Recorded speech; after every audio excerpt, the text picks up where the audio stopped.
మీకు మీ ఫ్యామిలీకి ఉగాది శుభాకాంక్షలండి. మార్నింగ్ నాకున్న టైం చాలా తక్కువగా ఉందండి. ముందుగా పూజ కంప్లీట్ చేసుకున్నా. ఉగాది పచ్చడి చేశా. ఇడ్లీ రుబ్బుతో ఇడ్లీ పెట్టానండి. రైస్ కూడా నీట్ గా 2 టైమ్స్ వాష్ చేసుకుని రైస్ కూడా పెట్టేసుకున్నా. ఈ గ్యాప్ లో చట్నీ కూడా చేసేస్తా అండి. చట్నీ కోసం పల్లి చట్నీ చేద్దాం అనుకున్నా.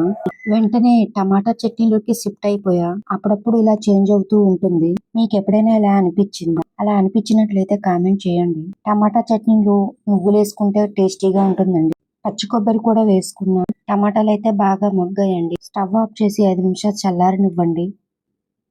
చల్లారిపోయిందండి. మిక్సీ పట్టేసుకుందాం. ఈలోగా మనకి ఇడ్లీ కూడా రెడీ అయిపోయిందండి. రైస్ కూడా 10 నిమిషాల్లో అయిపోద్ది.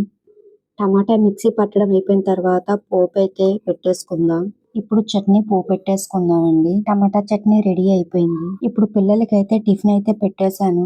నేను ఇప్పుడు టిఫిన్ పెట్టిన చట్నీ ఒకటే చేస్తానండి. టిఫిన్ అయిపోయిన తర్వాత వంట అయితే స్టార్ట్ చేసుకుందాం. సాంబార్ కోసం పప్పునైతే కడిగి పెట్టేసుకున్నాం. అదే టైంలో అన్నం కూడా రెడీ అయిపోయింది. ఇప్పుడైతే అన్నం సెపరేట్ చేసుకుంటానండి. ఎందుకు అంటే పులిహోర చేద్దాం అనుకుంటున్నా, అందుకని. అన్నం వేడిగా ఉన్నప్పుడు కరివేపాకు పచ్చిమిర్చి వేసుకుంటే బాగుంటుంది. మీరు చేసుకున్నప్పుడు అల్లం తురుము వేసుకుంటే బాగుంటుంది. నేనైతే పోపులో వేసుకున్నా. పోపునైతే రెడీ చేసేసుకున్నా అండి. జీడిపప్పు అన్నీ వేసుకొని పసుపు. నేనైతే పులిహోరలో నువ్వులు కూడా వేస్తాను. పోపు అయితే రెడీ అయిపోయింది. అన్నంలో కలిపేసుకుందాం. పులిహోర కలపడం అయిపోయిన తర్వాత పక్కన పెట్టేసుకో. ఇలా పప్పు కూడా ఉడికిందండి.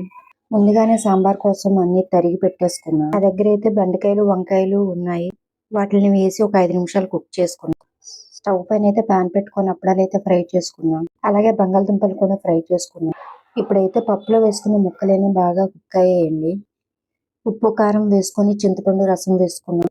పొటాటో ఫ్రై కూడా రెడీ అయిపోయింది. అదే ప్యాన్ లో సాంబార్ కోసం పోపు పెట్టేసుకున్నాం. ఇప్పుడు సాంబార్ కూడా రెడీ అయిపోయింది. ఇప్పుడు నేను తోటకూర ఫ్రై చేసుకుంటున్నా. ఫ్రై కావాల్సినవన్నీ వేసుకుని నీట్గా 2-3 సార్లు వాష్ చేసుకొని వేసుకున్నానండి. గారెలు చేద్దామని పప్పు అయితే నానబెట్టుకున్నాను. తోటకూర ఫ్రై అవ్వేలోగా పప్పునైతే మిక్సీ పట్టేసుకున్నా.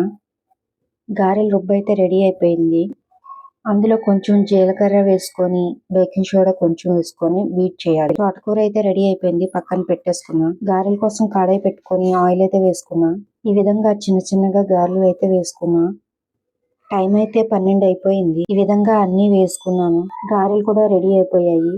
తీసుకొని పక్కన పెట్టేసుకున్నా. వంట అయితే కంప్లీట్ అయిపోయింది. ఏం చేశానో చూడ. పులిహోర, గారెలు, సాంబార్, తోటకూర ఫ్రై, పొటాటో ఫ్రై. ఇదండి ఈరోజు నేను చేసుకున్న లంచ్. ఏమేం వేశానో ఒక్కొక్కటిగా చూసేయండి. ఈ ఉగాదికి మీరైతే ఎలా చేసుకున్నారో కామెంట్ బాక్స్లో చెప్పండి. ప్లీజ్ ఈ వీడియో మీకు నచ్చినట్లయితే లైక్ చేయండి, షేర్ చేయండి, సబ్స్క్రైబ్ చేయండి. Thank you. మరొకసారి మీకు మీ కుటుంబ సభ్యులందరికీ ఉగాది శుభాకాంక్షలు. Thank you for watching.